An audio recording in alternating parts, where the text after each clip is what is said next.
Avez-vous déjà testé l'aquatrampoline, la nouvelle activité aquatique proposée à la piscine de Vittel? Ok, on reste sur le trampo.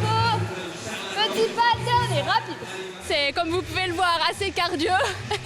Ça bosse beaucoup tout ce qui est quadri, mollets, abdos. C'est assez complet comme activité, mais c'est surtout cardio, quoi.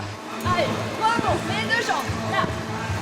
Ça fait travailler les muscles d'une autre façon. Je fais aussi de l'aquagym, mais c'est pas du tout la même chose sur le trampoline et dans la piscine. On a l'impression de retomber en enfance. On se retrouve quand on avait 14, même avant, où on avait des trampolines à Ménon, on sautait à la corde, tous les jeux de récréation.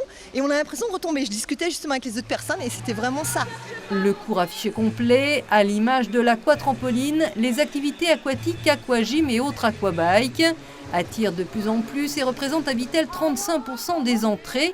De quoi réjouir le directeur des sports de la ville, car la fréquentation de la piscine ces 3 dernières années avait baissé. Tout public confondu, nous étions à peu près, il y a encore 2-3 ans, entre 100 000 et 120 000 entrées par an, ce qui était très très bien par rapport à notre bassin de population.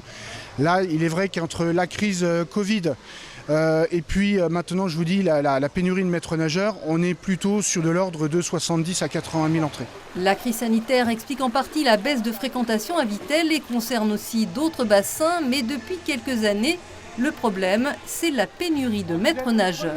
Sur Vittel, au lieu d'une équipe de 6 à 7 maîtres nageurs pour notre complexe, nous n'avons que 4 éducateurs. Ce qui fait qu'il faut que nous priorisions tant sur les séances publiques, mais surtout sur les activités aquatiques, à savoir des activités qui plaisent au public. Et maintenant, il est vrai aussi, il faut vraiment qu'on optimise les créneaux d'ouverture, parce que la crise énergétique actuelle fait qu'il y a une très grande flambée des privés. Une double peine qui a eu un impact sur les créneaux d'ouverture. Certains ont été réduits comme la nocturne du mardi soir, d'autres créneaux ont été supprimés comme le bassin de 25 mètres fermé le samedi après-midi. Mais comment expliquer le manque de maîtres nageurs? Laurent donnait ce soir-là un cours pour les personnes aquaphobes et rappelle que sa profession va bien au-delà de la surveillance. Le maître nageur sur une chaise, on a l'impression qu'il reste immobile, mais il est en surveillance, il fait de la prévention. Mais il a tout un bagage technique et tout un savoir-faire à transmettre. Souffler dans l'eau. Aussi l'apprentissage de la natation, de manière à ce que ce soit une activité ludique, de plaisir, mais aussi de sécurité. Et si cela vous tente, sachez qu'à Vittel, le service des sports, pour pourvoir aux postes vacants, a décidé de recruter des apprentis maîtres nageurs pour les former à ce métier.